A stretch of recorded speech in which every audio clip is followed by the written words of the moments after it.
There are 500 children who die every single day as a result of road traffic injury. Now, many of these children are making the journey from their home to their school.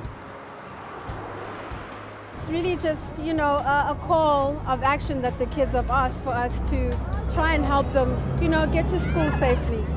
We all know that the kids deserve protection on the roads, and we've heard them, and we're here to say, we've heard you, and we're here to ensure that you get to school safely and get back home. So our new global initiative for child health and mobility is really the first time ever that we've had a global effort bringing together some really serious partners to make the needs of children, the particular rights and requirements of children in terms of how they move around towns and cities, the absolute focus of policy, and taking that policy from the abstract into practical delivery in every city and on every street.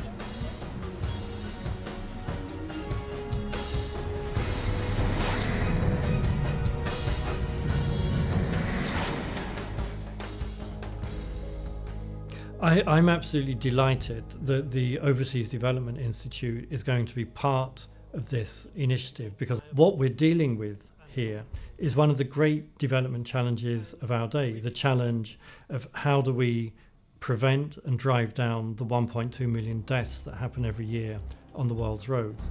How do we prevent and reduce the public health threats that are posed by air pollution from vehicles?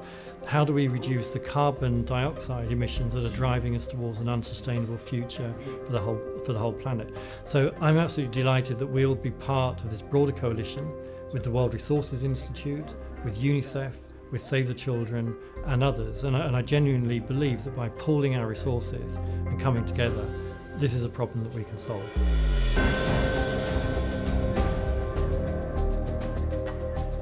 And we can support this effort by building a powerful argument and a broad coalition and campaign focusing attention on the rights of the children. We're entering this partnership with the FIA Foundation because when you look at who is dying of accidents, transit accidents, within a city, you will see great disparities. That is, children who live in the more marginalized areas are more prone to die of transit accidents than children who live in wealthier areas.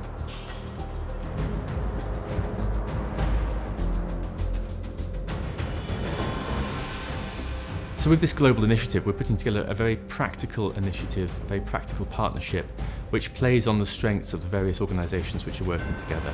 So we're working with child advocacy organisations, development research organisations, experts in city management and street design, and we're trying to establish the arguments and do very practical interventions to improve legislation, to improve access to cycleways and sidewalks, to ensure there are safe crossing points, to look at the whole concept of a safe and healthy journey to school as being the thing that we want every child to have by 2030.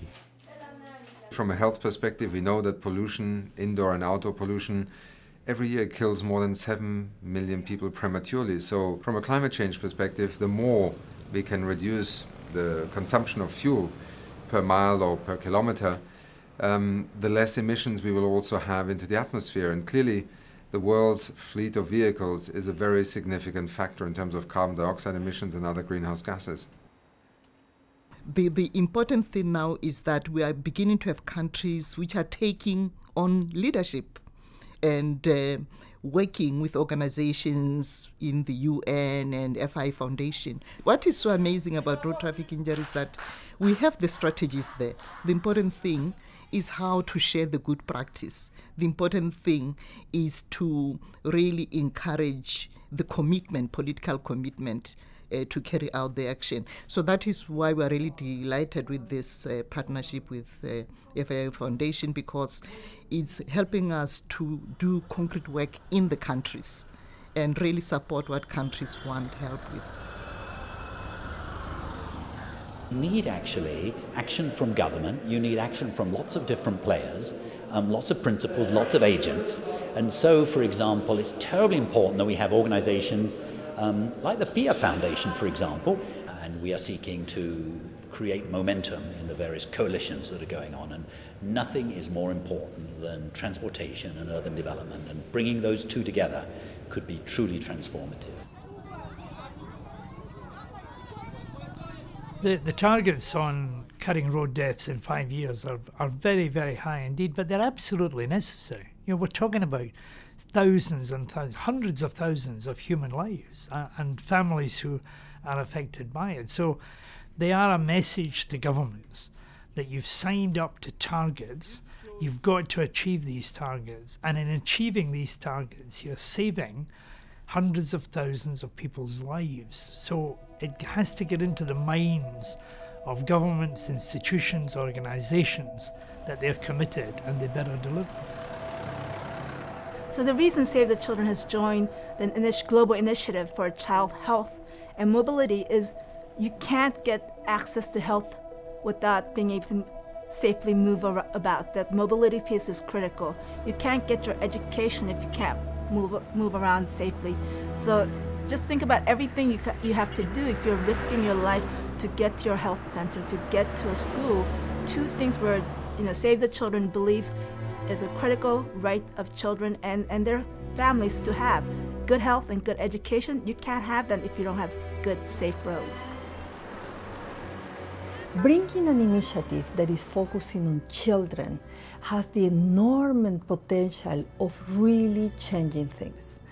And together with a very high-level group, we are all going to be able to work together to bring to the table the best practices and the best recommendations to really protect the children. And when we protect the children, we're going to be able to protect everyone. We often talk about child rights as though they're a very abstract legal type of issue. They're not an abstract legal question. They're about the safety and security of some of the world's most vulnerable people.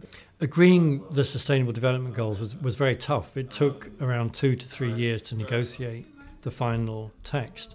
But in the end, you have to judge these declarations of intent not by the words that are on the paper, but on the practical delivery and the difference that they make in the lives of very vulnerable people.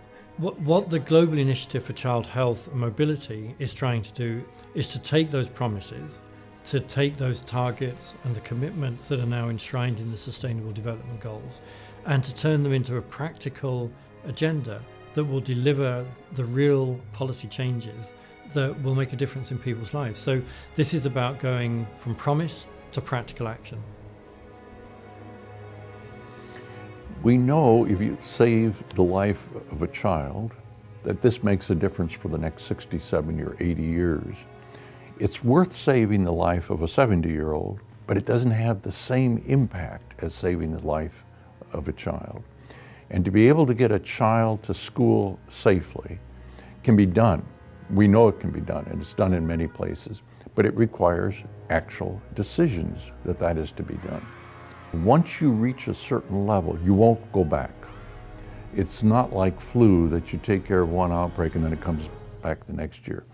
With this, if you get people to a certain point, it means the roadways have changed, the cars have changed, the rules have changed, and you will not go back. So it's like eradication in a sense, that one continues to improve, it doesn't go back. It can be done, and it obviously should be done.